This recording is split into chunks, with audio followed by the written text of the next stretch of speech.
Hey YouTubers, it's Nat here. Sorry I haven't been on for a while, have had a lot going on. Alright, first up I'll start with a question that another YouTube user asked me, and that was, she asked, was I gassy during pregnancy?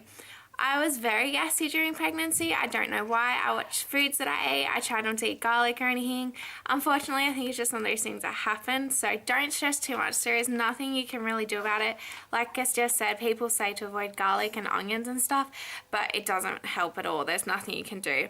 I'm now 2 weeks post-baby and I'm still a little bit gassy, but it has died down a lot. So don't stress. Don't think it's going to stick around. It does go.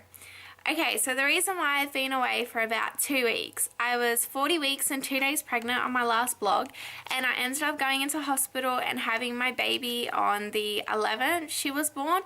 I went into hospital at 7:40 p.m. on the 10th of August 2011, of course, because we're not in the future or the past, so I had her this year.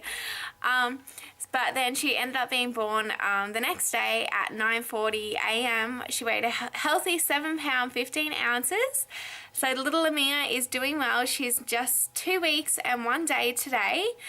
Alright, so other than that, I was in labor for about 6.5 hours all up from when they classified it, but when we actually went in a hospital, my contractions were only 5 minutes apart, so of course, you know, I was still smiling and breezing through it and thinking it was almost over, but no, far from it. So all up, I ended up having 2 shots of morphine and I had a lot of gas because I was screaming like no tomorrow.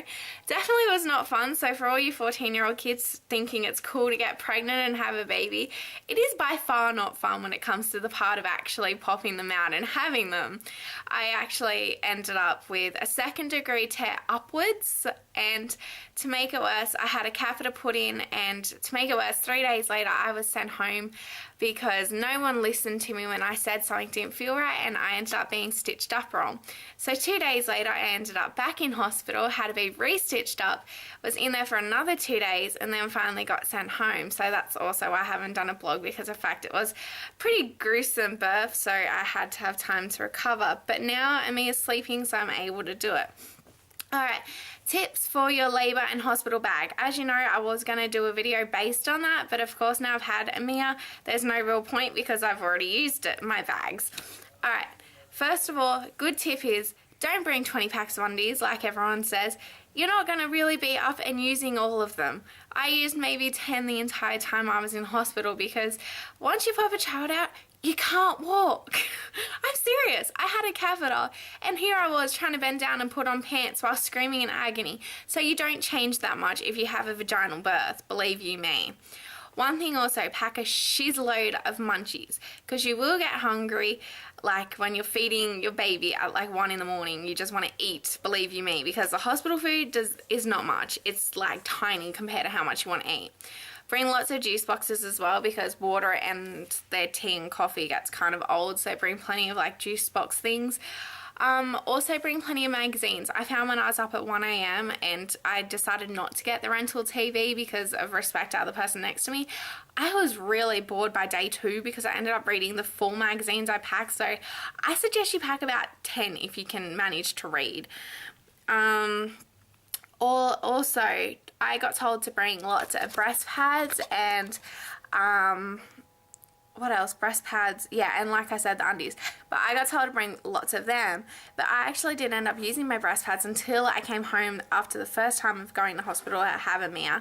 And I didn't end up using breast pads until I was like a day later once I got home, and that was day 4 after having Emiaa. So I suggest like you bring like maybe 10 or so, like, because remember you use 2 for each boob. But I also noticed, which no one told me, is the fact that you don't change both breast pads at the same time. So you only maybe swap once every feed for each boob or so. So you don't go through that many. So I suggest you only pack about 10, but that's, you know, and I'm a good milker, so take it from me. Alright, also last 2 weeks overview. So I ended up going into hospital on the 10th at 7:40 p.m. to have Emiaa. I ended up having her on the 11th and she came out at 9:40 in the morning, like I said. We were discharged on the 13th, but due to my complications, I had to go back in 2 days later, which was on the 15th. I ended up going in for my surgery on the 16th. Jamie, screw off. This is Jamie, yeah. My partner. He's a bit of a douche. But yeah, so I had my surgery on the 16th. What was meant to take a half-hour procedure actually almost took 3 hours. So of course you can tell the injuries were pretty extent down there. So like I said again, for all the 14-year-olds, getting pregnant you think is fun. It's not fun, especially not when it comes to actually popping it out. That's when the complications really start. So then I ended up coming out on the 18th after the second time of going back in. And to add to all of the extra pressure, we ended up having to leave the state, which was Canberra ACT, and we're now in Melbourne, Victoria. Melbourne, Victoria. Melbourne. Shut up. I say it right. So we're now in Melbourne, Victoria, which we had to move on the 22nd. So we had to catch a bus for like 7 hours, and believe you me, it was agony. Agony doesn't even come close, so I could hardly move by the end of it. And yeah, so that's pretty much it. So I'll show you my belly because, of course, being 2 weeks postpartum, it's kind of interesting. Mind you, I ended up going from like 85 or 86 kilos down to like 68 now. So I've lost like a crap load of weight just by getting rid of her. Jamie, go away. So here is my postpartum belly. Down a bit. Oh, yeah. So that's pretty much it. Hold on. There. Yep. Yeah. Cool. So that's my side. It's pretty much flat. I've still got my line. Don't hold it like that, otherwise they'll have to turn the screen. So I've pretty much still got my line, and I've still got a pretty round belly. It's only a little bit tubby at the end, but it's doing alright. And that is why you don't get males to hold the camera. Alright, I'll give you guys a sneak peek of our daughter, Emiaa. She's sleeping at the moment, so try not to wake her, but yeah, see how we go. Here is our little cute stuff. She's absolutely beautiful. She has put on about 560 grams since she was born. So that's pretty good because the majority of babies put that on in like a month. So we've done really well. I'm also breastfeeding. So just for those who want to breastfeed, a good idea is to, nipple shields don't always work because of course it's still gonna hurt.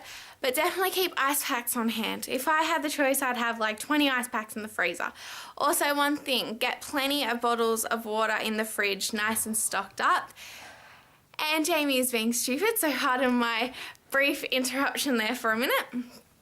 But yeah, that's pretty much it. So hopefully I'll do another vlog in the next few days, and I'll show some more of Emiaa when she's awake, so I'll probably upload another video in like a day or so when she's awake. And yeah, until next time, see you YouTube.